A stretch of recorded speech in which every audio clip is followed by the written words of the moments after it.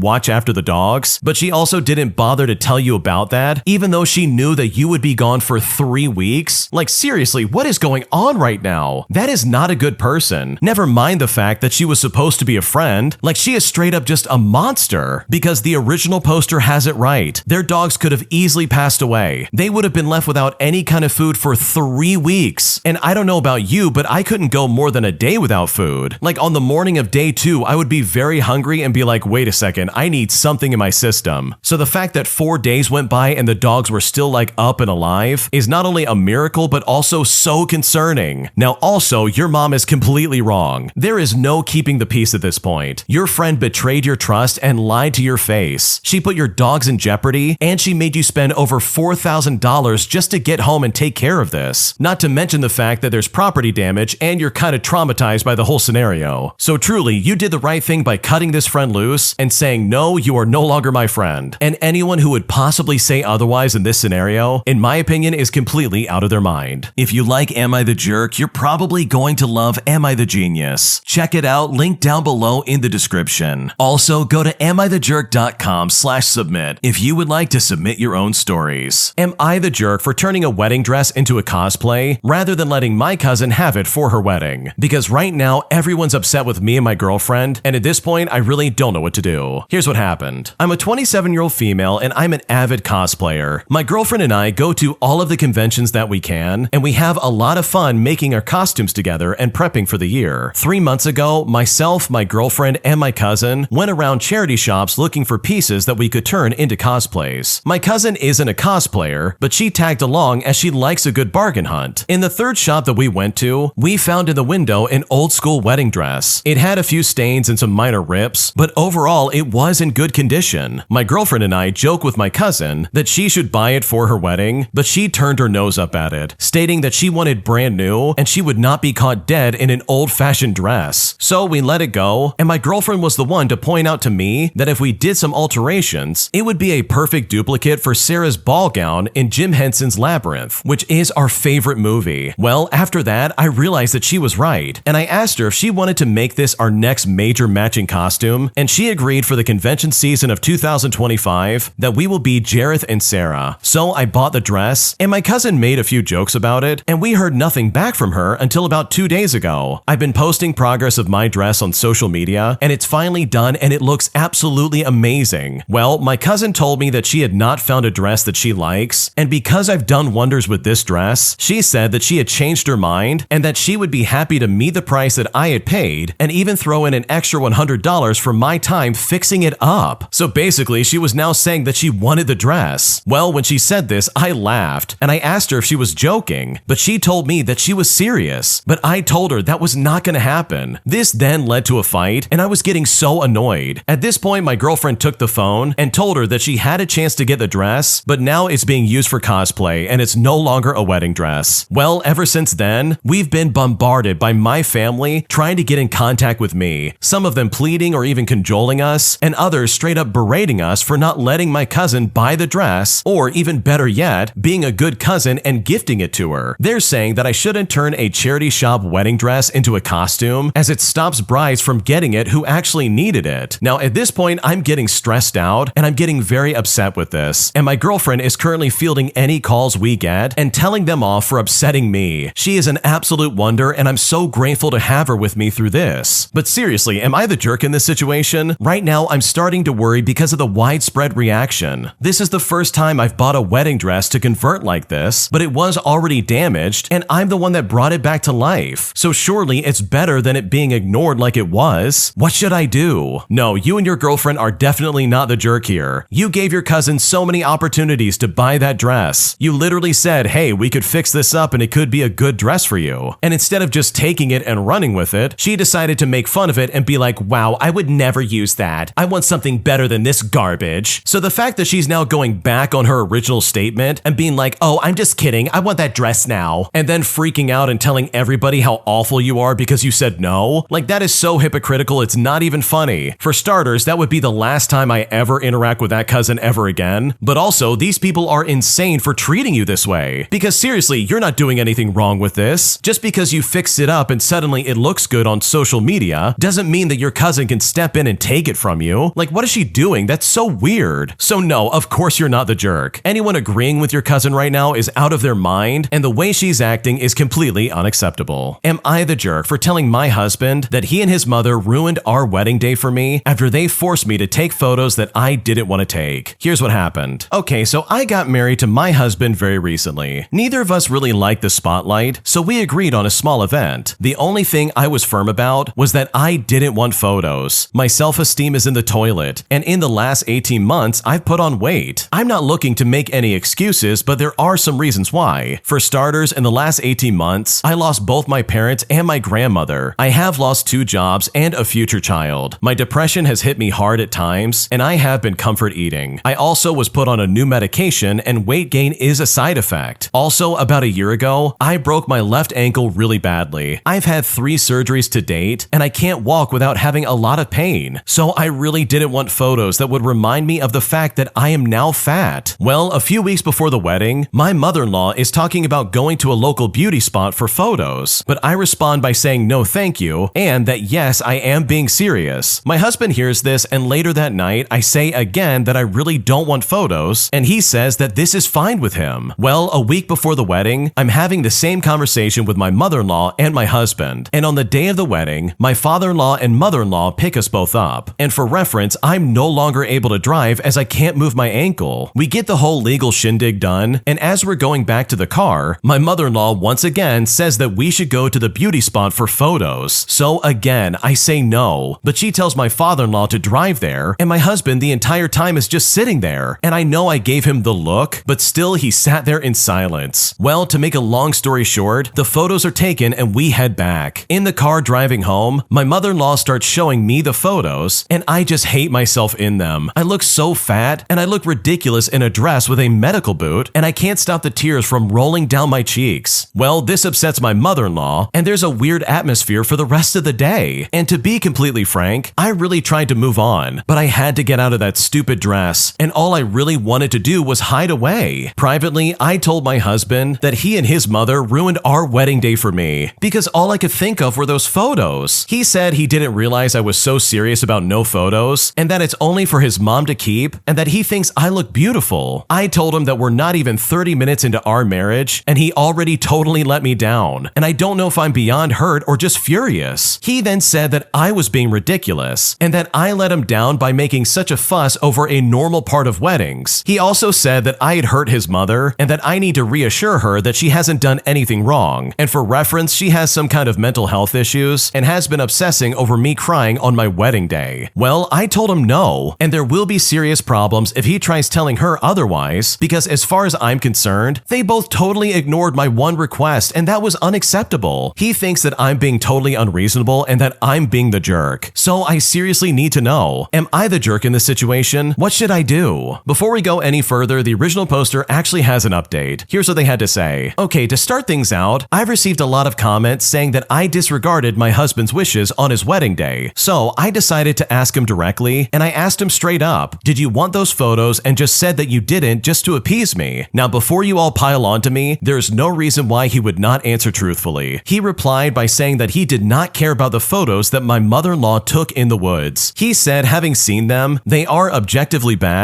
and they are not something that he would want to keep or even want in the first place considering all the distress that it caused. He said the only photo he would want was the one of the look on my face staring up at him when we said to each other, I do. He joked that he should have just strapped a GoPro on his forehead to capture that, but he doesn't need a photo to remember it. And you know what? I would not have been against the idea because it would have been private between the two of us. He also cannot give me a reason for being silent in the car, and also his mother-in-law does have a severe mental health disorder, and I believe there is a fear around setting her off on a spiral. I then explained how ambushed I felt, and that I only got out of the car to try and keep the peace. And when I said this, that really upset him. He then apologized for not speaking up, and I think he understands the main issues were not being supported and feeling helpless. Now, there were quite a few people saying that I should not have even gotten out of the car, but honestly, it kind of seems like a lose-lose situation. If I didn't get out of the car, then someone would call me a jerk for throwing a childish tantrum by refusing to leave the car if I posted that scenario. I also apologize for letting my insecurities become part of our marriage. He had not realized just how deep my issues run, and I am guilty for putting on a brave face, so I can't really blame him for that. It's also important to note that we don't want any drama. I'm not going to hold a grudge against my mother-in-law, and this is the first time there has ever been an issue like this in our family, and my husband will talk to her, but just not about my insecurities. He suggested asking her to delete the photos, but I said we both know that she would expire on that hill, so we are just going to move past this entire thing. However, I don't know what to do if she makes them public. We both agree that what matters is our 9-year-long relationship that is now a marriage, and not a single day where some papers were signed. And I'm sure that comment is going to upset a lot of people who feel a wedding day should be a magical, life-changing event, but it is how we view our lives together, so it really is nothing to do with your feelings. I also wouldn't put our relationship or marriage on hold simply because times are tough, so honestly, why would I put this one day off? We're also not American, and marriage is not such a big deal here. Many couples don't even get married, and that is honestly very normal. Since before everything happened, our main reason for getting married was so that I could legally use his protected surname. So this is why we went to the registry office, and it was only 8 people in attendance. So hopefully that clears everything up, because moving forward, this situation is definitely going to be behind us. Honestly, good for the original poster and their husband for figuring this all out. Initially, I was very offended by the way the mother-in-law acted, but obviously, just like everything in life, there's a lot of nuance to this story and this situation. And for me, this story sheds a really nice light that yes, you can work it out. Not everything is so black and white, and things don't necessarily have to end in some awful, horrible breakup. Because if they wanted to, the original poster and her husband absolutely could have let this ruin them. But the fact that they're picking up the pieces and moving forward together, in my opinion, is incredibly inspiring. My mom is job hunting for the first time in 30 years, and it is simply cathartic to watch her struggle in the ways that I did when it comes to finding a good job. Here's what happened. Okay, so my mom is now job hunting, and my God, she is finding out firsthand exactly what it's like to hunt for a job these days. And frankly, with all things considered, it is incredibly cathartic. Every single problem I've had job hunting in the past, and recently the ones that she told me were just excuses and not enough hustle, she is now experiencing firsthand. She won't accept that you can't just walk into a store for an application, or just talk to the manager and snag yourself a job, which is something she's told me to do millions of times. I've helped her make a resume and sign up for a few places, and she has absolutely no idea what to do. The job that she left, she had for about 30 years, and used computers every single day. From the time that she started working there in the 90s, she has used computers and the internet. She even helped people do the same over the phone, but apparently reading a job posting and clicking apply is way too advanced for her. She also takes out every bit of frustration on me, and I'm literally just there trying to help out. Any attempt at trying to explain how something works now compared to then is met with her saying, "Don't talk to me like I'm a child," or she'll say, "Why do you treat me like I'm stupid?" Or she then starts crying and says that I'm making fun of her. She has no idea how to handle rejection from a job because she was handed one over 30 years ago and stayed there this entire time. She will call so many times, basically basically bothering the managers and the employees every single day because she says you can't get a job if you don't show you're dedicated. She's also said some really nasty things to people over the phone after they told her to stop calling. She left the job that she had because of the stress and wants a completely different type of job, but also absolutely refuses to work somewhere that isn't an office. She won't even consider working part-time in retail because apparently that's beneath her, even though it's totally fine for everybody else. She left her job on a whim, cashed out her 401k, and spent every single penny. And now she's in dire need of a job, and I'm the only one willing to help her out. And at this point, I don't know what to do anymore. It's like dealing with an actual toddler. She asks me for help and then tells me that I'm an idiot that doesn't know what I'm talking about. What should I do? Oh man, this is some wonderful karma happening right now. The job market sucks and finding a good job is so difficult these days because literally you're stuck in some kind of limbo where you're applying online like crazy and then you get these automated responses that say, no, we're not going to hire you. That is really frustrating, and I definitely know where the mom is coming from in this story. But also, it really seems like she's getting exactly what she deserved because she has constantly, all throughout your childhood, told you that you haven't done enough in finding a good job. And in my opinion, despite the troubles that you are going through, this is the best silver lining you could possibly find. An entitled Karen demands that I pay her son for mowing my lawn, despite the fact that I never asked him to mow it in the first place. And even though I tried to explain the situation to this lady, this Karen was freaking out and refusing to take no for an answer, demanding that I pay her son. Here's what happened. I'm a 29-year-old male and I recently bought my first house. I'm settling in and I really like the neighborhood, and a few neighbors even came by to say hello, and that included a woman in her 40s and her 13-year-old son. Well, not long afterwards, I was on my couch one afternoon and I saw this lady's son outside mowing my front lawn. Now, I was confused, since I had never asked him to do it and he had never offered. So I went out and politely asked him why he was doing it. He said he did it for lots of neighbors and quickly added that they gave him $5 for it. Now, I found it really weird, so I thanked him for the partial work that he had done before explaining that since I hadn't asked him or wanted him to do it, I wasn't going to be paying him. He then said okay and then quietly left my lawn. Now, I figured that might be the end of it. It's just a kid trying to make some money and it would have been resolved with no harm done, thus making it the end of the story. But the next day, his mom arrived on my doorstep and angrily asked me why I had not paid her son. Well, when she said this, I basically repeated what I said to her son, but she just wouldn't accept it. She just kept saying that it was a kind gesture and that he does it for all of the other neighbors. It's only $5. It's not a lot of money. You could have given it to him if you wanted to. When she said that, I kept trying to explain that an agreement like that needs to be set up ahead of time. Otherwise, it's just nothing more than a random demand for money. But regardless of what I said, she basically tuned me out and ended up walking away as I was talking. And I was amazed the adult in the situation was handling this worse than the literal child was. And right now I'm wondering how much longer this will go on for. Well, that was last week. And every time I've seen her since, she's stared daggers at me or made a show of crossing the street to avoid me. I'm not instigating any further, and I really have no desire to speak to her, but I'm thinking she might try to send her poor kid back to collect the money or even mow the lawn again. Now, I have vented about this to my family and friends, and while most seem to agree with me, some said I should have been grateful and paid the boy, and just told them from then on not to mow my lawn. Now, I can't tell if I've been the jerk here, or if my reaction to the entire situation was entirely justified. What should I do? No, I don't think you're the jerk at all. I do feel bad for the kid because obviously they're just trying to hustle and make some money, but they did this completely wrong, and in a way that kind of like backs you into a corner, where if you don't pay him, you're gonna be seen as a monster, but if you do pay him, you would basically be encouraging this behavior, and you would be on the hook for any future endeavors. And that sounds incredibly annoying. Like seriously, who would just walk up and be like, okay, I'm gonna mow this lawn and then ask for money? Like the better way to do this would be to walk up to the front door and say, hey, I'll mow your lawn for $5, and then you can go about doing it. But like, this is completely backwards. Now, with that in mind, it kind of makes me believe that this was intentional and that he absolutely did this on purpose, and this is like part of his scheme, and his mom is in on it in some kind of way. Like, just look at the way she reacted when you said, no, I'm not gonna pay for a service I never asked for. She threw a temper tantrum and said, oh, it's only $5. Come on, you could have given it to him. And for me, when anyone's this pushy about money that I don't owe them, that's like a red flag I will never ignore. It really gives the impression that she's trying to work some kind of weird angle. So no, you are not the jerk in this scenario. The way they did this was completely weird, and if I was in your shoes, I would have done the exact same thing. If you like Am I the Jerk, you're probably going to love Am I the Genius. Check it out, link down below in the description. Also, go to AmITheJerk.com/submit if you would like to submit your own stories. Am I the jerk for throwing my kids' Happy Meal out into the trash after my mom bought this for them, despite the fact that I made it explicitly clear that I don't want them having that? Because right now, my obese mother is angry at me, saying that I'm trying to bully her just like the doctors who were trying to get her to lose weight. Here's what happened. When I was a child, my mother had no concept of what healthy food was. If it said diet on the box, it was okay. She would serve me cereal for breakfast, with dinners often being processed ready-to-eat junk or McDonald's. And after-school snacks were either cookies or Little Debbie snack cakes. My mom is obese, and I was almost 300 pounds when I graduated high school. It was only after I moved out that I realized how unhealthy I was, and it took me years to lose that childhood weight and establish good eating habits. Now, my wife has always had them and was brought up by a family that didn't trust processed foods. And my family and I now follow a whole food diet for ourselves. My mom had a heart attack and is now almost 400 pounds. This is her third heart attack, and she wasn't able to make rent, so now she is living with me and recovering at my home. She has been to a nutritionist multiple times for her weight and acts like she is too stupid to understand what they are saying, or acts like no one really eats like that, or the doctors and nurses are bullying her because of her weight. She has been ordering junk food and takeout on applications like Instacart and Uber Eats, and she's been feeding my kids the same junk food, even after I've told her to stop. I hear the Ring camera go off, and my youngest child goes to get my mom's latest McDonald's order, and my mom got both of my kids a Happy Meal, and this was the third time that she had done that this week. Well, I took my kids' Happy Meal and I tossed them in the trash, and I poured cleaner on top of them. I told my mom if she wants to eat herself to death, that's okay with me, but do not do that to my children like you almost did to me as a child with this garbage. Well, things got really heated because my mom was crying, saying that she doesn't know any better and that one Happy Meal will not hurt my children, but I told her this was the third one this week, and if she gives my children junk food again, she will find herself in a nursing home. Well, my mom cried and cried, saying I was mean to her and that all these doctors just bully her. She just wants to live her life. But I told her she's not living her best life because she's eating herself into an early grave. My mom called me a bully and told my children that I was a bully and to not act like me in school. Well, I told my mom I'm fed up with her and that I'm going to be looking at nursing homes later that week and that I'm not having her bring this lifestyle into my home around my children. So I really need to know if I'm the jerk in this situation because all of this is still so raw and I seriously don't know what to do. No, you're not the jerk at all, and in fact, I think you're completely justified. If you don't want your kids eating Happy Meals in your home, then your mom absolutely has to respect that. She can't just go around behind your back and be like, here you go, kids. Just one of these won't hurt you. Meanwhile, it's the third one this week, and this lady is literally 400 pounds. That is unacceptable. That's not okay. And literally halfway through this story, I thought to myself, yeah, I would absolutely make this lady move out if she was talking to me like that. So it's really good to see, in my opinion, that the original poster is moving forward with that. Because if my mom is going to talk to my kids like that and try to turn them against me by calling me a bully, then she has absolutely got to go. Am I the jerk for not telling my new friends that I am technically the landlord that they're renting from? Because right now they are furious with me, claiming that I should just let them live there rent-free and that I had no right to hide this from them. And at this point, I seriously don't know what to do. Here's what happened. I'm an 18-year-old female, and I am very lucky in that I have two very hardworking parents that are successful and love me. We are not mega wealthy, but we are very comfortable, as my parents are extremely smart financially. We own multiple houses as part of our real estate portfolio that we rent out for extra income. I recently started college, and as a present for working hard and getting into my dream school, my parents gifted me one of our houses that is near my college. I was going to inherit them all anyways, but I really appreciated their gesture. Where I live, real estate law is really tricky, and we would have to pay significant taxes to officially transfer the house to me, so we decided to have my parents own it legally for now. Now, the house is pretty big, with 4 floors including a fully furnished basement, as well as a roomy attic. And since it is near my school, I decided to look for roommates so I could start earning money early. So far, I have 2 roommates, who we will call Sarah and Brittany for the sake of the story, who also go to my school. We have been living together for a couple of months now, as they moved in around August, and we are all pretty good friends and very compatible roommates. And this is where I might be the jerk. I didn't want to tell them that I own the house, as I thought it might create a weird dynamic between us, and I didn't want them to view me any differently. We split the bills and rent, with me technically paying nothing, since my father legally owns the house, and we have different surnames as I took my mother's last name. They have no idea I own the house, or that my dad just sends the money back to me. Well, Sarah recently found the money that my dad sent me back while I was still at class and ended up telling Brittany, and they cornered me about it a few days ago. So I told them everything, and they're mad at me for hiding this from them and think that I'm not only in the wrong for keeping it a secret, but for also making them pay rent in the first place. The house's mortgage has already been paid for, so the rent goes entirely into my pocket. I responded by saying that they shouldn't have gone through my mail in the first place, and that what they did was illegal, which I will admit was kind of a low blow. We weren't friends when they moved in, and the whole point of me wanting roommates was so that I could earn some extra cash, so I don't see why I should let them reside here for free. So am I the jerk in this situation? What should I do? No, I don't think you're the jerk at all, because seriously, this is none of their business. Like, these people went through your mail to try and figure this information out. Like, that is absolutely a violation of privacy, while also being incredibly illegal. You can't do that. And also, these people seriously try to be like, wow, you're making us pay rent. You should let us live here for free. I can't believe you. It's like, what are you talking about? You didn't know the original poster before you moved into that place. And you moved in there under the assumption that yes, you would be paying rent. It is insanely entitled to assume anything differently, and there's no good reason for the original poster to receive this kind of scrutiny. So no, of course you're not the jerk. You have every right to expect rent from these people, especially if they're gonna be staying in your house. Am I the jerk for sending most of my extended family an email stating that they are never invited to anything that I have going on in my life ever again? Here's what happened. Okay, so I'm a 36-year-old female, and I made the not so difficult decision to no longer invite my extended family to quite literally anything going on in my life. Stuff like dinners or parties or school events. Pretty much the only exception is my one nephew, who we will call Jamie. He is my sister's oldest son. He moved in with my husband and myself for a while before turning 18, just to get away from his parents and younger brother, who's 17. Now, for some context, when Jamie was born, his parents genuinely seemed to love him, and to the younger version of myself, they appeared to be good parents. But that changed as soon as his younger brother was born. Suddenly, my sister and brother-in-law talked about Jamie as a nightmare, said he was an awful baby, that they hated every moment with him, and his younger brother was an angel and just completely perfect. And this attitude continued. Jamie wasn't a misbehaving kid or feral as they would describe him, but he ran around, got dirty, made noise and messes like most little kids. But this was treated like something awful. His younger brother was quiet and neat, and they would always compare Jamie to his brother just to shame him into being different. If he spilled something, they would scold him. If he got messy, they would reprimand him harshly for it. Eventually, the rest of my extended family started acting the same. Jamie couldn't do anything right. If he sneezed, it was way too loud. If he fell down, he was being reckless or careless, and the praise for his younger brother was insane. Like, yeah, he was a quieter and calmer kid, but Jamie wasn't destroying things, or even stealing, yelling, or cursing. Even having too much fun got Jamie negative attention, and I was told to shut up whenever I defended him, or would tell people to lay off. I took it upon myself to be there for Jamie as much as I could, but the older the boys got, the harder it got, because Jamie also had his brother trying to get him into trouble or berating him for anything. I hated seeing it, but I knew I needed to be there for Jamie, and avoiding it would do no good. So basically, nobody showed up for Jamie except for me. I was often the only family member, except for when I married and had kids, who made an appearance at school plays and stuff like that. When Jamie moved in with us and got his freedom, I decided it was time to do the same. My family kept asking me about coming over and when my kids' things were going on and what dates they were, but nobody was ever asking about Jamie, or they'd want to know about parties for the kids. Well, I let it all pile up, and then I decided to send an email to the extended family outlining how disgusting their behavior towards Jamie had been, and how that meant they would no longer receive any invitations from me. Well, as a result, I got a lot of negativity back, with people actually saying that I shouldn't take his side when he's just a bratty little jerk who deserved everything he got. Now, for the record, I don't regret defending Jamie, but I really need to know if I handled this badly. So am I the jerk in this situation? What should I do? Oh my god, your extended family is so toxic. They seriously looked at Jamie and said, you're the problem. And it really does seem like this kid hasn't done anything wrong. He has not offended anybody, and he's not stolen or broken stuff. He has not bothered a single person in this family, and yet his parents have basically turned him against everybody else in the family. Like, they paint this Jamie kid as this nightmare child, when in reality he's just a teenager. He literally hasn't done anything wrong. They're just overreacting to all the things going on in his life, as if they're hyper-focused on all the wrong things he's doing. And that, in my opinion, is so disgusting and so toxic. It's a really good thing that you stepped up and said, okay, I'm gonna be there for you, Jamie. With you even even opening your house to him so he has a place to stay just to escape his stupid family. And honestly, this does not sound like family in the slightest. They clearly have pushed Jamie aside, and they've completely compartmentalized him as this awful person who can do all these horrible things all the time. So in my opinion, I think you're a godsend for Jamie, because hopefully he can now see what a real family is supposed to act like. Because what he's gone through growing up, in my opinion, is completely unacceptable. Am I the jerk for telling my little sister's best friend that my brother stole her college fund and blew it all on gambling? Because right now, my family is furious with me, saying that I ruined my brother's life all before he could try to fix what he had done. And at this point, I seriously don't know what to do. Here's what happened. Okay, so I'm a 30-year-old male, and I found out that my younger brother, who we will call Tom, who's also 28 years old, stole $5,000 from my little sister's best friend, who we will call Emma. Emma's 18 years old, just like my little sister, and Tom and Emma's families have always been very close, with Emma practically growing up with us. My mom asked Tom to help Emma manage her money for college because she trusted him with it as he works in finance. Well, Tom recently confessed to me that he borrowed $5,000 from Emma's college fund and blew it all on gambling. He said he planned to replace it before anyone noticed, but he lost everything. He begged me not to tell anybody, saying he's going through a rough patch and just needs time to make it right. Emma's family doesn't have a lot of money, and she worked super hard to save for school. Knowing this, I felt really sick to my stomach. I didn't want to betray my brother, but Emma's future is on the line. So I told Emma the truth. She was devastated and confronted Tom, who denied everything at first, but eventually broke down and admitted it. But now my family is furious with me for ruining Tom's life and says that I should have given him a chance to try and fix it. So am I the jerk in this situation for telling Emma what Tom did to her? Because right now I'm seriously not sure what to do. No, you are not the jerk in this situation. Your brother stole money from another human being, and that other human being just happens to be somebody that you grew up with. Like, Emma isn't a stranger. This isn't someone you're not going to see again. This is a very serious family friend that you absolutely have a history with. So for your brother to be like, listen, I stole from her, but I'm going to get it back. Let me make it right. Like, no, sir, you should have not done that. That is absolutely not okay. If he really is having a hard time with money, then the window for putting money back in this account and being like, oh, okay, I fixed it, nothing happened, like, that's completely closed. We're past that at this point. And at that point, the only right thing to do is to tell Emma, because seriously, she does not want this guy having anything to do with her money. Tom clearly has a problem with gambling, and he should be the last person to handle any of that money. And it's so ironic because he works in finances. You would think that he would know better. So no, you're not in the wrong here, and anyone who's mad at you is completely out of their mind, because Emma had every right to know about this situation. And if I was in your shoes, I would have done the exact same thing. Would I be the jerk if I walk my daughter down the aisle at her wedding, even though she didn't ask my husband, who is her stepdad, to do that or literally anything at her wedding? Because right now he's saying that if I do this, then I would not be honoring our wedding vows. And right now I really don't know what to do. Here's what happened. Okay, so I have two children with my late ex, who we will call Colin. My son is 27 and my daughter is now 25. Colin and I broke up while I was pregnant with our daughter, but he remained a part of our lives until passing away just 6 months after our daughter was born. We hadn't worked out as partners, but we got along okay. Just very different people who couldn't make a relationship work and had kids very early in our relationship. Colin's family were in my children's lives from the start and remained a part of their lives long after he was gone. We never got along, but they adored my children, and my children adored them in return. And their favorite thing was the week they spent with his family each summer. When my daughter was 7 and my son was 9, I met my husband. We married after 2.5 years of dating, and we had already lived together for a year. My husband has no children of his own, and we had none together. He was a very loving stepdad to my kids. Now, my kids and him have a nice relationship, but neither of them call him dad, and neither wanted to be adopted by him, which did come up a year into our marriage. He did ask, and I wanted to find out what the kids wanted, and I spoke to them, and they just straight up said no. And this is not something they later asked for or wanted. Well, my daughter is getting married next year, and she asked me if I would walk her down the aisle. Now, I immediately said yes, and was so moved by the fact that she felt I was the best and only person for the job. She even told me how much it meant to her that I never erased her dad when we weren't even together when he passed away. She said I always put them first, and I had been the best mom, and I honestly cried so hard. She also asked her brother to dance with her in honor of their dad. Well, my husband was upset that he wasn't asked to walk her alongside me, and he was hurt that I accepted without suggesting that we both should do it. I then explained that my daughter had her reasons to ask me, but then he mentioned the dance in honor of her dad and how she wasn't even doing that with him. I told him I was sorry he was feeling so hurt, but he told me that he felt like all the little things that she had asked me to do were just as a way to keep the peace, instead of her truly wanting him to have a role in her wedding. I'm still not sure what these things were, and I did ask, but he wasn't happy about them. He told me I should take a stand and insist that he be included or I don't walk her down the aisle. I told him I wasn't willing to let my daughter down or myself. I told him it was very special to me and my daughter, and he told me I'm not honoring our vows if I do this. So right now, I really need to know, would I be the jerk if I walk my daughter down the aisle, despite the fact that my husband is demanding that I don't do so? What should I do? No, I don't think you're the jerk, and I think your husband is absolutely crossing some lines here. You mean to tell me that this guy is seriously saying that you walking your daughter down the aisle is somehow you breaking your marriage vows? Like, that is crazy. That is absolutely out of left field, and it's completely inappropriate. Like, where does he have the right to talk to you like that? That for me would make me so offended it's not even funny, because you're not breaking some wedding vow by walking your daughter down the aisle. You're stepping in as the parent that raised her through all of the mess that was her life, whereas this guy is just a stepdad. And yes, it does hurt, but honestly, that's the truth. The kids don't call him dad, and they didn't want to be adopted by him at all. That's not what they wanted, and it's not what they got. And sure, he does play a big role in her life, but it's honestly up to her how she wants to run her wedding. So sure, be upset about it, but that doesn't mean that your wife shouldn't be allowed to like have this moment with her daughter. You should be happy for her that she's actually doing this and not act spiteful and weird just because you're not included. Like, that's not solving anything, and it really just puts the original poster in a weird spot. So no, in my opinion, I don't think you're the jerk for walking your kid down the aisle, because this is clearly a very special day in both of your lives. And the way your husband is acting right now is very selfish, and you and your daughter do not deserve this in the slightest. An entitled jerk tries to scam my company by working the system and demanding a refund that we definitely could not give him. But after being treated so poorly by this guy, I decided to get some revenge by reporting him for fraud and eventually getting him fired from his job. Here's what happened. So I used to work on the retentions department of an ISP back in the day. While many people called genuinely wanting to cancel their phone service, just as many knew that retentions was more than that. The ISP, let's call them Red Phone, had two different departments. I worked on retentions 1, where we did a lot of fixing bills and offering small discounts and slightly cheaper phones to customers who said they wanted to leave. Retentions 2 was for customers who were in the process of porting their numbers, and the worst thing they offered was a 50% discount for a couple of years with a decent phone for free. Now, this happened roughly 10, maybe 12 years ago, when roaming was straight up highway robbery. Now, at this point, let me introduce you to the executive. I got the call, did my little introductory spiel, and I immediately discovered that this guy was the most entitled piece of garbage I'd ever had the displeasure to speak to. He said he was a very important executive who traveled a lot for work, but the bill he got was ridiculous, and I had to solve it for him or he was going to cancel his service. I then muted him so he heard nothing, but I could still hear what he said, and while I checked his account, I could hear him gloat to his girlfriend that he's getting the bill credited because he knows how to play the system. And sure, he was definitely a jerk, but he wasn't wrong. This guy was a pro at playing Red Phone. He had the highest phone plan the company offered, which was around 90 euros at the time for one line, but paid 30 euros per month because he had discounts from both departments stacked on top of each other. His plan allowed him to get what at the time was a super expensive phone for basically nothing at Retentions 2. He had gotten the super shiny customer status and the super shiny customer service line, which usually meant a customer was averaging a 300 euro monthly bill, despite the fact that he was only paying 30 euro. Now, he was also not wrong about this bill being ridiculous. He'd visited several European countries, got a 600 euro bill, called up customer service, and said he had not known that roaming was so expensive, and that no one had warned him when he told us he was traveling overseas. The company had a policy that the first time a customer complained about something, we could refund them, specifically if the complaint was that the customer had not been informed about extra charges. So the representative informed him about roaming cost and refunded him all the roaming charges, leaving him the bill at 30 euros. The second month comes around and he kept using the phone overseas and racked up a 1,500 euro bill. He calls customer service and they tell him they can't refund him again, and he says he wants to cancel his account then, and then he gets transferred to me. He was then demanding that we credited his roaming charges again, because if we can do it once, we can do it again, and also because roaming prices were awful. Now, I told him I could not do that, so he then wanted me to open a claim and escalate it. Now, I refused again because there was no one to escalate to, and he wasn't going to get that credited. Well, he insisted that he wasn't hanging up until I I escalated the issue because he wasn't informed. And if I kept the call going for much longer, he was going to charge the company for his time because he was a busy man. Now, at this point, I'd been working there long enough that if they were just nice or even normal to me, I would try my absolute best to help them out. But if you're a jerk, then sorry, you can just get lost. If the customer refuses to hang up, then I can hang up. But this guy though, he had gone way past being a jerk, and I was really pissed off. I couldn't be a jerk back, but he had been messing around and I could make sure that he definitely was going to find out. So I told him, okay, since he was so insistent, I would open a claim to refund him the €1,500 bill, and I muted him while I opened the claim. This jerk was again gloating to his girlfriend about how clever he was because he was going to get the bill refunded too. Meanwhile, I was copy-pasting the notes from the previous month's claim where the representative had written that they've informed the customer of roaming charges in all the countries that he would be visiting. Also, when it comes to stacking discounts, that's definitely not a thing. He had to spam the Retention 1's call centers with so many calls until he got a newbie of some kind that was lost enough to apply another discount over his Retention 2's discount that he already had. And he had not read the terms and conditions of the accounts, but I had. Trying to defraud the company was grounds for service termination. I got the claim number, I flagged down my supervisor, and I told her to please send it to headquarters in the daily report so that fraud could examine the account. So I told the guy that the claim had been opened, but also that since it was obvious he was trying to work the company's policy, the claim had been flagged to be reviewed by fraud, and it was likely his account would be terminated. Well, this guy went from entitled to worried in about 2 seconds and asked me to please close the claim. But it's like, sorry dude, can't do that. You wanted a claim open? Well, congratulations, it's now open. At the end of the day, this guy actually ended up getting fired from his job, and I've honestly never felt better about getting revenge on anybody in my life. Yeah, that's some solid revenge because this guy literally was working the system. Like, he already got away with this once, why on earth would he think he could get away with it again? So good for you for getting this taken care of and for putting this guy in his place, because if he was just reasonable even in the slightest, then all of this could have been avoided from the very start. If you like Am I the Jerk, you're probably going to love Am I the Genius. Check it out, link down below in the description. Also, go to AmITheJerk.com/submit if you would like to submit your own stories. My job strung me along for 3 years, promising a promotion that I never ended up getting. And now, after I found out that I got fired, I feel completely dejected, and at this point, I seriously don't know what to do. Here's what happened. To start things out, all names in this story have been changed. In May of 2021, I got a job as a server at a popular local restaurant. It is a promote from within business, and everyone knows the goal is to be promoted to bartender since they make a ridiculous amount of money most nights. Now, I had 6 months of prior serving experience. There's no tip pool, and the starting pay is $2.13 an hour. I was hired during a mass hiring after they reopened post-pandemic, along with a 21-year-old male by the name of Luke who had no serving experience, a few girls my age, and some industry lifers. Even though I was hired as a server, they started me as a host making about $10 an hour. My shifts were rotated with another recent hire for 20 months who was a 20-year-old female, and there were promises that I would eventually be added to the serving schedule like all the other recent hires. Now, I didn't protest because I needed the job, and I knew the serving and bartending money would be worth it. Finally, I was added to the serving schedule, and although they were Monday and Tuesday shifts while still hosting, I was happy. But eventually, I began to feel these shifts were unfair. Everyone else worked the busy weekend shifts and were making cash, but I was struggling. Well, I spoke to one of my managers by the name of Donald about getting better shifts in general, but he told me I had to earn the right to serve on weekends and that the other servers were better than me. And by the way, these were the same servers who had been hired with me and all got to train while I was stuck hosting. After months of proving myself, I finally got a decent schedule with weekend shifts. And this is around the same time that I learned that Luke was promoted to lead server, which is one step below bartender. He was making $5 an hour and hanging out at the golf course with our managers outside of work. I mean, why was he promoted while I struggled for 6 months? And to me, it seemed like sexism. Well, one night after a beer with one of my managers, a person by the name of Cameron told me to reach out if I ever felt unfairly treated due to my gender. Well, the next day, I took him up on the offer and I told him that I felt it was sexism that Luke had been given opportunities that I and the other women servers had not been given, and that he had been hanging out with the male managers outside of work. Well, Cameron took huge offense that I was accusing him of sexism and told me I was welcome to quit if I was unhappy with my workplace. And ever since this conversation, he barely speaks to me. Since talking to him was a dead end, I took the same conversation up with my female manager by the name of Beatrice. this. She said sexism is just part of the industry and I needed to accept it. She also claimed that he wasn't even promoted because of sexism, but because he closed most weekends and had proved himself, and these were shifts that I'd been begging for since I started but were simply given to him. And while I was still frustrated, I decided to accept it and just move on. But over the next year, I made it my goal to prove my value to this company by picking up every closing shift that I could. I was going to be the best server possible, and I was going to work as much as I could. I eventually got to the point where I was working full-time closing shifts while balancing full-time school so I could finally have that bartending position I've been working for. I was also diligent about having regular conversations with each of my managers about how hard I'm working to be promoted to bartender one day and what I keep doing to reach that goal. And eventually, they even promoted me to lead server alongside with Luke. Unfortunately, rumors were swirling that the female employees were feeling uncomfortable by Luke's incessant flirtation with them, getting them drunk at work and then offering to drive them home, taking them out to bars while drunk, and just putting them in uncomfortable situations and much more. As a lead server, they approached me as a liaison between them and management to communicate on their behalf. Now, conversations with management were unpleasant to say the least. I was then accused of trying to steal Luke's bar promotion, vouching for unreliable employees, and lying because I wouldn't give them the names of the women who asked me to speak on their behalf. They told me that at the end of the day, if nothing happened on the restaurant's property, then they can't fire him. I was ultimately given the unfriendly advice to keep unnecessary drama out of the workplace. After all was said and done, Luke continued receiving special treatment, and I was reassigned to Monday and Tuesday along with my hosting shift. Fast forward and another year of serving and balancing school passes, and I just keep my head down. I'm working diligently, and I'm avoiding conversations with management, while also still holding out hope for the bartending promotion. A lot more happened during this year that I won't detail in this post, but I did write a report to the Better Business Bureau regarding some serious ethical issues with management and their staff, including managers sleeping with young employees, excessive drinking on the clock, and being verbally awful towards employees. Well, one day, our owner by the name of Brady drunkenly approached me to apologize for the hard time I've had to work at this restaurant and thank me for my loyalty in sticking it out. Since I am a lead server, he asked me to email him a list of general and specific issues that I had heard other employees express concern about because he wants to ensure his employees' well-being from here on out. Well, fast forward, and after reading my email, Brady confronted me at work a week later, while drunk of course, alongside our general manager by the name of Kingston. They took me upstairs alone, and they pressed me for the names of problem managers and the employees I referenced in my email, despite me stating that I wasn't comfortable sharing names. After an hour and a half of this interrogation, I finally broke down and cried. Brady then scoffed and walked off and said maybe the restaurant industry isn't for you. But you know what? Even still, I stayed, still hoping to get that bartender promotion. I had already dedicated so much time and energy to this goal that I wasn't going to give up. And after this, I worked even harder and even longer and just kept my mouth shut. 3 years in total go by, and I graduate college and go on vacation with my mom. And when I come back, I find that 2 new bartenders I don't recognize from our serving staff have both started training. And at this point, I'm just completely devastated. What is so wrong with me that they never want me behind the bar? I know everything there is to know about this restaurant at this point, and I've trained literally every coworker of mine on the floor. I then have a conversation with another one of my managers by the name of Hannah, and I tell her I need to take a mental break for just a couple months, but would be ready to come back this fall to start fresh again. Now she says all right, and I leave in better spirits. Well, you'll never guess what happened next. I open up the scheduling app last month just to pick up some shifts after my hiatus, only to find that I was logged off. They had apparently fired me after over 3 years as their lead server, without any notice or any conversation. And right now, I'm left feeling worthless, disappointed, frustrated, and angry. And right now, I feel so tired that it's not even worth fighting at this point, because right now, I really don't know what to do. Okay, first and foremost, this place does not sound like a fun place to work. They have basically held this carrot over your head and led you on that being a bartender is where you want to be, and then they've never given it to you and given it to other people. So yeah, I think there might be some sexism or even just favoritism going on in some kind of way, because this treatment seems very biased. Now, on the other hand, I think you do need to realize that you left for a month for vacation, only to come back and then leave again for several months. So on that end, I kind of understand why they would kind of kick you to the curb. I'm not saying that it's right, but I do kind of get it to an extent. Like, you already had a month-long vacation, and then you come back to work, get upset that someone has the position you wanted, and then you take several more months months off, like if I was a manager, I'd be like, wait a second, what's going on here? And sure, you have been there for 3 years. You've been dedicated to getting your job done and proving yourself to these people. But from my experience, if a manager can fire somebody, they will. And it really sucks and it's not fair. And it seems like this restaurant has a lot of turnaround because clearly there's new people coming and going all the time. And they obviously don't value the hard work that you put in. So they don't see you as a good asset in the slightest. And that just sucks entirely. So no, it's not right, but I do kind of get it, even though it's awful behavior and it's just so unacceptable. But truly, I think you can find a much better job than this because these people sound like they suck to work for. And I really think that you deserve so much better. My boyfriend broke up with me suddenly and has never given me the chance to have any closure with our relationship. And now I'm considering flying across the country just so I can have one last conversation with him to try and find the closure that I desperately need. Here's what happened. Okay, so to start things out, he broke up with me the month before because he was struggling with mental health and thought it would be good to move home to his family in Texas as we lived in the Northeast at the time. We agreed that we would both work on ourselves for a bit and then we would get back together much stronger. I wanted what was best for him, and despite trying, it was becoming clear that I couldn't help him. So we broke up and then continued to support each other through the sadness of the breakup. We loved each other so much. I was so sure that he would move home, feel better, and we would get back together quickly, that I wouldn't even call him my ex-boyfriend, and I would just call him my first love. Well, a month later, my brother overdosed and was in a coma. The doctors told us he was brain dead, and that he would have to donate his organs in a few days. Despite trying to handle it on my own, I missed my boyfriend and decided to call and beg him to come, but he said that he couldn't, which pretty much destroyed me. And that was the last time that we talked on the phone, and I was shocked. Him refusing to come was the last thing I expected in the world, especially based on our bond and how I thought that we cared about each other, especially considering everything I knew about him over the past 4 years and what I would do for him if he asked me. We went from talking every day to never talking again. After the day my brother passed, he just completely disappeared. He never reached out to me or any of our mutual friends to check in on how I was doing. He didn't reach out to any of my family who he was very close to, and he didn't reach out about the funeral or anything. All of it just hurt so bad. The fact that he cared so little when I cared so much hurt so bad. But I think the shock of it all hurt the most. The fact that he was showing me someone I've never met. It made me worried about him. I couldn't understand how he could treat me that way, which made me worried that he wasn't doing well. I was extremely hurt and angry at first, but 2 months later, the anger disappeared and I forgave him and I missed him. I thought there must be a reason as to why he couldn't come for me at the time, and it must have been a good one because I couldn't have been so wrong about someone for so long. I trusted him with my life and I wanted to trust myself. Well, I decided to reach out to reconnect and try to talk about what happened with us. He wouldn't respond to my text messages or calls, so I decided to email him, which was a special thing that we used to do. He responded to my heartfelt letter with complete apathy, which terrified me again. He basically said that he was not willing to talk to me, but he did wish me the best. And this was the complete opposite of anything we ever said, and again, it sent me spinning. Up to this point, the last time I saw him in person was a month before my brother passed, when he visited my family for a week after we decided to take the break. We hugged and kissed with love before he left to catch his airplane home. He has never done anything but love me in person, and everything disappointing has happened over text messaging, which is just so confusing and difficult for me. Like, I can't really believe that any of it was him. The only reason I think he still cares about me though is through his music, which is how we used to communicate when we were first getting together. He has been making playlists, and I have been listening as if they are his words. Many of them convey that he still loves me too, and that he is also confused about everything that has happened. But I have no way of knowing if he knows or listens. And I know this is all crazy, but I don't know what to do because I feel so stuck. I can't believe that the person I used to trust with my life is the only person I'm terrified to reach out to. I want to talk, but I'm too scared to reach out over text messaging after the last 2 experiences that I had. Nobody understands, but I just need to see him in person. I need to see him to either hug him and heal or just to say goodbye. He just started a graduation program in Austin, and I'm wondering, should I fly down there and stand outside of his school? My hope would be that he saw me and we both run into each other's arms and cry and heal. My fear would be that he would see me and just look at me apathetically and ignoring that we ever existed. So should I fly down there and try to find some kind of closure? What should I do? Okay, I'm gonna go ahead and say what I think all of us are thinking, but this is crazy talk. Like, seriously, this went from I'm mourning the loss of my relationship to hey, I'm a creepy stalker in like 2 paragraphs. Literally, you went from like, oh man, this really sucks to, oh, I'm gonna fly down to his school and stand outside of it. Like, what are you talking about? That is a horrible idea. You are literally trying to equate his playlist into some kind of like love letter to you. And by the way, why do you need closure? He already responded to your email. He said, hey, I don't want to talk about it, but I wish you the best. That is all the answer that you need. The subtext there is that, hey, he doesn't want to be with you and he doesn't want to talk about this. He wants to move on with his life, and that's that. But seriously, let's reflect on your behavior real quick. You want to fly down there and stand outside of his school under this delusional hope that he's going to run out to you and you're going to heal together? Like, that is not going to happen. That is not going to happen at all. If I had an ex-girlfriend who was standing outside my school and was like, I just want to talk, I want to see you in person, let's figure this out with a hug. Like, you've either watched way too many movies or you really think that that's how this is going to go down. Because what's really going to happen is this guy's going to look at you and be like, what in the world are you doing here? He's not going to run into your arms and be like, oh my God, you're right. I'm so glad you're here. Let's figure it out together, you and me. Like, no, man, that's not going to happen. He's going to be like, please leave. Why are you here? I don't like you. And there's a good chance he's going to have another girlfriend already with him in some kind of way. Like, why would you do this to yourself? So no, do not fly down to Austin and see him. Don't go to his graduate program and stand outside of his school. None of that's a good idea. That's an insane idea, and it's not going to do you any good because this relationship is over. And I'm sorry that you're hurting, but you need to accept that and move on with your life. Am I the jerk for kicking my sister out of my house after she screamed at my wife for trying to remodel the backyard? Here's what happened. Okay, so my sister has lived with me ever since she was a teen mom. She has her own little space for her and her kids. And for the record, this is my house as I own it. My fiance by the name of Amy moved in, and since Amy's my wife, she can remodel the home as she likes. Amy and I have been together for 4 years, and my sister has lived with me for 6. My sister and Amy got into this huge argument over ripping out my grass where her kids play, and doing so to make a garden that will bloom next spring. And Amy had discussed this with me, and I definitely agreed upon it. Now, because of our different schedules, we forgot about my sister and telling her about the garden. Amy took a few days off from work to meet with the contractors for the initial digging up of the yard, and this happened while I was at work. Well, my sister made a scene with the contractors and yelled at Amy. Amy then told my sister that it's time for her to move out and get on with her own life, and that I've been supporting her and her kids for far too long. A neighbor eventually got involved and called the police, saying that Amy wasn't authorized to have the contractors dig up the yard. Amy was asked to leave the property by the police with an overnight bag, and this was supervised by the police because I was not reachable at work. My sister then told me, can you believe that idiot just ripping up the yard like that? Now, at this point, I have to leave work and take my hour commute home just to deal with my sister. I told her it's time to move out, and she should have never been involved with the garden. It wasn't her place, and it's not her home. My sister was complaining that her boys love to play in that patch of grass, and she can't believe that I would make changes to her play area without consulting her. And Amy is really pissed off at my sister and the neighbor. The neighbor tried to apologize, but I had to tell the neighbor there is no more coming over because she will be trespassed, and she had no business calling the police and making the situation worse. The neighbor explained that she didn't know Amy was authorized to make those changes, and I told the neighbor, well, that's too bad. She's now banned from the property, even though she's friends with my sister and their kids play together. I told my sister that her and the boys have to go, and she needs to be out by the new year, or I will take legal action against her. Well, my sister keeps crying and apologizing, but her actions showed Amy what her married life would look like with my sister living with us. And because I'm putting my wife first, my sister absolutely has to go. Honestly, I think you're doing the right thing. First of all, you're definitely not the jerk here because this is completely out of line. Your sister had no business talking to your wife like that. Like, this is not your sister's home. So for her to freak out on your wife like that, you know, the person you're gonna marry and that lady's future sister-in-law, like, that is so rude and toxic. I understand that she wants to live there because it's convenient, but at least for your sanity and Amy's sanity, there's no way your sister can live there and stay with you guys because you have it 100% correct. This really is a window into your future with this home. Like, she absolutely would be a nightmare to deal with, and I don't blame you for kicking her out. So hopefully all of this goes well because I think you've given her ample time to figure her life out. And the sooner your sister leaves, I think the happier the both of you will be. My entitled roommates decide to throw out all of my food after I refused to cook dinner for them. So I decided to get some revenge by delivering karma to them in a way that I don't think they ever expected. Here's what happened. So it seems to me at least that I've dealt with a lot of terrible people in my life, and I suppose I'm just kind of a magnet for it. From my terrible mother, to my terrible ex-wife and mother-in-law, to bad coworkers that gave out my phone number to my mother, and lastly, some bad roommates from my college days. But beyond all that, I haven't really dealt with anyone else of note. note. I've got good friends, a good job, and I'm physically active. But there were times where I was drawing in terrible people. So back in college, I had to deal with 3 bad roommate guys for 6 months. It was community college, so there was no dorm or anything like that. It was just a rundown apartment that looked right out of the 80s. I was balancing school and part-time work, so I didn't have a lot of money. The funny thing is, I was literally the only one there who knew anything about cooking, much less even did the dishes. I wasn't one of those hardcore couponers, and there was really only 2 good stores in walking or biking distance. One was a typical supermarket, and the other a small discount food store. And that's where I went the most, while also not being a stranger to the local thrift store. My roommates mostly ate junk food, or whatever else they could grab that was already made. So for obvious reasons, I couldn't keep leftovers. We also had fights about them not doing their share of cleaning, but that was resolved later as well. 2 of these guys said that they were friends before college, and the 3rd roommate fit right in with them for a while. The drama over the food first started when I made myself an egg sandwich for breakfast. 2 eggs over easy or medium, with your choice of cheese, bread, and mayo. It's actually pretty good, and it's a solid breakfast. One of my roommates saw me eating it and asked for one too. Now, I apologetically said no, because I was on a tight food budget, and the frying pan was already in the sink. And when I said this, he just rolled his eyes at me and groaned out loud. I told him they were easy to make them himself if he bought the ingredients, but he just balked at the notion. Another day, I made mashed soft-boiled eggs for breakfast, and that attracted more attention. It's eggs boiled just enough to where the whites are cooked, but the yolk is still liquid. You then peel the shell off and mash the eggs in a bowl with a fork. It can be easy to mess up, and I only really succeeded half the time, but it's great with just basic seasoning and sometimes hot sauce. I haven't made it in a while, but I like to eat it on toast and sometimes over rice. I also made egg salad from time to time. Eggs were cheap and basically $1 a carton at the discount store, and I'm also not a big fan of cereal, as I had to eat it a lot growing up, and I prefer a warm breakfast without a lot of sugar. No matter how much I told my roommates they could cook their own food if they let me show them how, they just kept complaining that I made food that they weren't allowed to eat. Even though they wanted to eat good food at home, they were completely unwilling to put in any effort, and compared to those guys, I was the only broke person there. They all had the latest gaming consoles and new laptops. One of them even had a car. All I had was an old N64 and CRTV that were legitimately pity gifts from friends years prior. And back in the day, I had a GameCube that I splurged on, and a used laptop that I got secondhand. My roommates were nearly constantly gaming, watching YouTube, and being just general couch potatoes when not in class. I think they thought that I would be a pushover at first, but I'm the kind of guy that seems chill till you push me one step too far. And they did exactly this by stealing my game systems and my food. Now, here's what happened. One evening, I made something good for my dinner. I don't remember specifically what it was, but it might have been a fillet of some kind. I mean, I eat those a lot. And I even made them into spicy fish burgers. My roommates all ganged up on me over how their dinners always sucked unless they ate out. They had microwave food all around them on many nights, and they wanted me to finally make something nice for everybody. So I told my roommates that if they each kicked in $5, I'd make us a nice spaghetti dinner the next day. And surprisingly, they agreed. But my biggest mistake was not collecting the money from them in advance. So I went out and got some ground beef, a jar of sauce, a loaf of garlic bread, the noodles, and some canned green beans for the side. And I whipped up a great dinner. But when I wanted the money from each of them, they just laughed at me and refused. In fact, they played off what they did as a joke. When I didn't accept that answer, they told me that they were sick of me flaunting my cooking around them and never sharing anything with them. Well, I gave them all the finger, and I told them that I would never cook for them ever again. And you know what? I stuck to that. They tried several more times, and I always refused. They even offered to pay me again, but still refused to pay me for the first time. So I'm sure they would have just pulled the same stunt again. Money or no money, I had my pride, and I meant it when I said I would never cook for them again. They then started acting like kids whose parents wouldn't feed them around me, and they were pretty angry when I called them out on it. I wasn't obligated to be their caretaker. I didn't know what kind of homes these guys came from, but they certainly weren't used to not getting their way. Well, one day I came home from work, and I found all my food missing from the fridge and cupboards, and none of my roommates were home. So I was furious, and I couldn't even confront them. So I just tried to play some video games to unwind, but all of my consoles were missing, and at that point, I lost my mind. I went to see my acquainted neighbor living in one apartment down the hall, and I asked for some advice from him because he was the one who sold me the GameCube. He had an evil idea and said that he would use a digital camera to record my roommates when I confronted them if I wanted, but only if I paid him $20 to do so. And at this point, I didn't really have a choice but to agree. When my roommates finally came back, they were all smug. That is, until they realized their gaming consoles and laptops laptops were all missing. That's when they flipped out and threatened to beat me up. But I held my ground and I told them I wanted my stuff back, or I would never tell them where their stuff was. It turns out they bagged up all of my food and threw it in the dumpster outside a few hours earlier. Then they hid my game system and TV somewhere in the building before taking off for a party. I asked them why they did that, and they claimed it was because they had been drinking all day since it was a weekend. Then they tried to say it was just a stupid drunken joke, while also telling me I'd gone too far. But I just laughed and said they were enormous hypocrites and jerks to say that I went too far after what they did to me, and I was just getting even. Now, one of them looked like he was ready to hit me, and that's when I drew all their attention to the nearby window, and it's there that they saw our neighbor outside the window recording everything with his camera. He gave me an okay and took off down the fire escape before my roommates could do anything. I told them that guy just recorded their entire admission, namely for bullying, theft, and drinking under the age, as we were all under the age of 21 at the time. And it's then that I told them that I would take this recording to the dean if they didn't make things right, because they wouldn't like having that stuff as part of their records. It was well known a couple of girls had been ousted from the college for roommate bullying the previous year, and drinking while underage is a huge no-no. Well, when I said that, they all looked like the color had been drained from their faces. I told them that I wanted my stuff back now and the cost of my food reimbursed, basically saying that the next move was theirs. Well, they all took off outside as fast as they could. They came back with my game systems and games in a garbage bag, and even retrieved my food from the dumpster and expected me to just take it. But I refused to touch the food because it had been in the garbage for hours, and I would only accept cash from them. Additionally, they dropped my TV and it was broken, so I wanted that replaced too. They all moaned and groaned, but finally asked me what I wanted. So I said I wanted a new TV and $60 cash from each of them. They asked why that specific number, and I said $50 each to replace my food that they threw away, $5 each for the spaghetti dinner they never wanted to pay for, and then what remained for having to pay a guy to wait for 2 hours outside our window in the cold to record them. So they all got their wallets out and begrudgingly gave me the money. They had all previously bragged about how they had parents and scholarships footing their bills, so they easily had the cash on them. After getting paid, I told them where to find their stuff that I'd hidden, and they stopped bothering me. One of them had a small flat screen TV in his stuff and just gave it to me to replace the one that they broke. And then after that, we called it even. But after that event, they avoided speaking to me if at all possible, though eventually they all started getting on each other's nerves since I ruined their fun. They also never brought alcohol into the apartment again for fear that I would snitch on them, and they did try to bother the guy I paid to record them, but he said he would take the recording to the dean himself if they ever came after him again, so they were completely out of luck to do anything about the situation. When the lease renewal came, 2 of the roommates opted to move out of the building because they and the third guy now hated each other. Yeah, they all hated me, but the 2 that left were especially the worst, but they liked each other just fine. I didn't bother keeping tabs on them once they were out, and the few classes we had together, they just kept away from me, and the one roommate that stayed actually made some improvement as a person, and made sure to tell the new guys who moved in not to mess with me at all. One of them was pretty cool though, and he actually liked cooking simple home meals like I did, and he also liked Nintendo and bikes. He eventually became my best friend, and still is to this day. We even still play Mario Kart together when we can, and took up cycling together again once I separated from my ex-wife. He's been my greatest support ever, more so than any family I've ever had. Also, for those wondering where I'd hidden my roommate's stuff, I hid them all in their own suitcases that were already put away in the closet, which really would have been the last places they would have looked. And trust me, they were so pissed that it was all right there the entire time. Yeah, those roommates suck. If I had to deal with roommates like that who were selfish and just so condescending, and who would be so willing to like throw my stuff out all because they didn't get their way, then I would seriously lose my mind on these people. Especially when you're tight on a budget. The fact that they would throw your stuff out and your property out is so incredibly rude and criminal in my opinion. So good for you for getting some solid revenge, because these people absolutely deserve it. If you like Am I the Jerk, you're probably going to love Am I the Genius. Check it out, link down below in the description. Also, go to AmITheJerk.com/submit if you would like to submit your own stories. Am I the jerk for refusing to cook a vegetarian Thanksgiving dinner, all because my brother is demanding that we do so? Because right now, I am very frustrated with how things have gotten out of hand, and at this point, I seriously don't know what to do. Here's what happened. Okay, so I feel like I've slipped into the twilight zone with this entire argument, so I'm looking to the internet for some kind of answer. For a bit of background, I'm a 31-year-old female, and my brother and I do not get along. For the sake of the story, we'll call my brother Mark. When he was a teenager, he saw a documentary on factory farming and decided to becoming a vegetarian vegetarian. He got very, very annoying about it quickly, but my dad shut him down when he tried getting the rest of us to be vegetarian with him. Then he went to college, made a bunch of very strange friends, and then went militantly vegan. It's his entire personality. I stopped talking to him after he threw a fit about one of my birthday dinners being at a steakhouse and spammed me with messages of cows being taken to the slaughter. Now, my parents have been trying to repair the situation, and for a while it did seem like Mark was getting better, so I've been letting him back into contact gradually. Then he started dating someone by the name of Pam, who is some kind of vegan influencer. She is apparently moderately popular online, but I have no idea what she does exactly. I don't know if Mark was trying to impress her or what, but last Thanksgiving, he insisted that mom cook at least a vegetarian meal, or they wouldn't come on ethical grounds. My mom just wanted everybody to get along on her favorite holiday, so she agreed. And trust me, it was not a fun meal. This year, my parents have downsized for retirement, and my mom is having health problems. I bought their house when they moved, so my mom asked me to host Thanksgiving so it would be like usual. So I told everyone in the group chat so Mark and Pam could make travel arrangements, and Pam immediately started gushing about all of the vegan replacement recipes that she could give me to replace the traditional ones. I said to send me a main dish recipe that they like, and I would give it a shot, but I am making the traditional meal otherwise, and there should be plenty of things that they can eat. Well, Mark and Pam have been arguing about this with me for days, and then Mark said that if I wouldn't make a meat-friendly meal, then they wouldn't come. This then upset my mom, who asked me to just make what she made last year to keep the peace, but I told her that Mark needs to get over himself and I'm not coddling him. I'm having turkey on Thanksgiving. Now, my dad privately agrees with me, but Mark saying that he's not going to come is upsetting mom so much that he's worried it will impact her health. There's a not big, but also not zero chance that these might be some of the last family holidays we have with her. And my mom thinks that I'm putting turkey over my own family, and I'm honestly not so sure anymore. So am I the jerk in this situation? What should I do? No, you are absolutely not the jerk in this situation. It seems like Mark is trying to hold the whole family hostage all because of his stupid dietary choices. If he really doesn't want to eat meat, then congratulations, bring something of your own, or at least have one main dish that's just for you and your stupid girlfriend. But just because he doesn't want to eat meat doesn't mean that the whole family has to not eat meat as well. Like, that is so stupid and annoying, it's not even funny. And this is not you putting turkey over your entire family. In reality, this is Mark putting turkey over the family. You've given him options. Like, seriously, if he really wanted like a vegan dish, or even like multiple vegan dishes they could enjoy at Thanksgiving, then they could easily have that. But it seems like that's not what he wants. He wants everybody to follow his dietary restrictions. And that is just super annoying, and I would be so pissed off at that. So no, you're definitely not the jerk here, and I think that Mark is being completely unreasonable. My partner's been caught red-handed, embezzling money from the company we work for just so he can pay off his gambling debt. And now my trust in him is completely broken, and at this point, I seriously don't know what to do. Here's what happened. Okay, I'm feeling completely lost and overwhelmed by what happened in my life just hours ago. I'm a 27-year-old female, and I'm working as an operations supervisor at a BPO company. I've been with this company through thick and thin, and the owners trust me deeply, and I'm the longest serving employee. I met my 28-year-old partner at the company, and we now have an 11-month-old daughter. He's generally a good guy, and although we're not married, we do live together, and we've been together for about 2 years. When we met, he was a regular agent, but because of the trust the company has in me, they gave him the chance to handle our payroll. Our payroll process is still quite manual, so our salaries are paid in cash and counted by my partner manually before releasing. Well, earlier today, the owners called me in for a discussion. They showed me hidden salaries that had been included on the list since May of this year, and it turns out that my partner is suspected of embezzling around $4,400 US, which is a very huge amount in our country. Now, when I heard this, I was stunned, and I didn't know how to react. The owners expressed that they trust me enough to know I had nothing to do with it, which I deeply appreciate. I expressed my shock and confusion as I handle our family finances, and I never suspected anything, and I was just as lost as they were. I assured the owners that I would fully support their investigation and do my part as an employee. They allowed me to discuss the situation with my partner, even though the investigation is still ongoing. When I got home after crying the entire way home, I talked with him about it, and surprisingly, I was calm. I told him about the investigation and I laid out the facts, and to my shock, he admitted to it. And that's when I started crying and I asked him why. We had enough money and we lived comfortably. I couldn't think of any reason why he would do that. He then confessed that he had been addicted to gambling for months and had taken out numerous loans from online lending apps. It accumulated to the point where he couldn't pay for it anymore, and when he couldn't handle getting bothered from the lending apps, he resorted to embezzling money from the company. Well, I felt betrayed, tricked, sad, and angry all at once. I couldn't believe I'd been so blind. We were together almost 24/7 and I had no idea. He said he was insecure because I made 3 times his salary, but I got angry and I told him that I worked so hard to get where I'm at and that his ego had consumed him. So I told him that I was done. I love him, but I can't stay with someone who betrayed me and so many others. I told him that he should have thought about the consequences before he started gambling. I said he might have taken me and our daughter for granted, thinking I would forgive him, but I won't. I refuse to let my daughter and me be dragged down by his mess. I told him he could stay at the house for now, but he needed to find another place to live because I don't want to see him. One more thing I asked for him is to not let this be hard for us. Just set us all free and we can be on our separate ways. Now this may be dumb, but I still love him enough that I care about where he'll stay. So I let him stay at our room for now. I'm writing this in another room and currently contemplating my decision. Honestly, every time I look at my daughter, I cry and think if this really is what I want for us. Her growing up without a complete family, but I just can't take the betrayal. I honestly feel so broken and I don't know what to do next. Yeah, your partner is an awful person and what they did is so unacceptable. For starters, while I do think it's noble of you to be like, yeah, you can stay with me until you figure something out, I think it would be important to be like, yeah, there's a timeline though, you can't stay here forever. And I personally get where you're coming from, where it's like, okay, my daughter needs a complete home, but this guy has completely betrayed that trust. He basically put your livelihood in jeopardy and the financial future of your daughter in jeopardy by literally almost costing you your job. Like, I've got to be honest, I think you got incredibly lucky by that company being like, yeah, we'll keep you around, and not being like, not only is your partner getting fired, but you are as well. Like, this easily could have been spun against you just as much as it's obviously against him. So honestly, with whatever happens between you and your partner, hopefully this all works out for your daughter, because in my opinion, she's the one that deserves the best future regardless of what happens. Am I the jerk for supposedly purposefully excluding my coworker from eating dinner with the rest of the office to celebrate another coworker getting married? Because right now she is literally blaming me for everything that went wrong, and at this point, I seriously don't know what to do. Here's what happened. I'm a 28-year-old male and I work in a team of 7 people. A new girl that we will call Jess joined a couple of months ago who I really just don't care for. I am polite to her while we work, but we don't share any hobbies or overlap in any way, and I think she's a bit pretentious to be honest. She's always talking about her living in London in her early 20s. It is her whole personality, talking about all the expensive things she used to do and how she is so broke as a result. Now, we are all paid very well for what we do in the area we live in. Well, last night, we had all planned to go for dinner after work to celebrate someone by the name of Chris getting married. I knew Jess would be going, but it wasn't my plan to dictate who went, and it's a nice thing to celebrate, so I decided to go anyways. Everyone at work drives apart from me, so Chris offered to drive us both. I will say I am the closest with him, and we started around the same time. Well, I was all set to go until Jess said she finds driving on her own nerve-wracking, and I honestly have no idea how she even manages to commute every single day. She then asked if I would ride with her. Well, I declined and said I wanted to travel with Chris. She insisted, so I told her I want to ride with Chris so we can talk about wedding things, and then I just got into the car. Now, Chris did offer to also drive her, but she declined. We all got to the restaurant, but Jess did not. She had a panic attack mid-journey and decided to Uber home, leaving her car on a random street somewhere. Well, fast forward to today at work, and she had a go at me and accused me of purposefully excluding her from the group plan. Apparently, me not riding with her was a scheme on my end to make her not go, because apparently I don't like her. I told her that she excluded herself. Chris offered her a lift and she didn't take it. She also didn't have to abandon her car, and she could have called an Uber for herself to the restaurant. And then after I said that, I just walked off. Now, here's the thing. While I don't like her, I never make that known at work or to any of my coworkers. I ask about her weekend, I offer her a hot drink if I make one, and I help her whenever she has questions. I just don't talk to her like I do with everyone else, and I don't have her on my social media. I've known everyone else for about 3 years now, so of course I'm close to them. I was talking to Chris about this post-shift, and he told me that it wouldn't have hurt for me to ride with her instead of riding with him when she insisted. So it now has me questioning, am I the jerk for the way I handled my coworker? Because right now I'm really not sure what to do. No, you're not the jerk at all. You don't know this lady nearly as well as the rest of your coworkers, so her demanding that you ride with her is already like a big red flag for me personally. But also, why is she acting as if you're the reason she couldn't make it to the restaurant? Like, that literally falls on her shoulders and not yours. Like, I'm totally sorry that she had a panic attack, but that is not your fault. Just because you didn't give in to someone's weird demands, especially when you don't know them that well, doesn't mean that you're you're a bad person or somehow excluded them. She literally could have gotten in the car with Chris and gone with you guys to the restaurant, or she could have taken an Uber there instead of trying to drive there herself. Like, it really seems like she just wanted to be pissed off at you for some unknown reason, and that is not fair in the slightest. So no, you are not the jerk here, and in my opinion, I think Jess is being completely unreasonable. When you subscribe, make sure to hit the bell to turn on notifications. To finish listening to all the stories, check out the playlist at the top of the description. And if you want some chill music to put on in the background, check out easymode.com. If you like Am I the Jerk, subscribe to Am I the Genius. Everything will be linked down below in the description.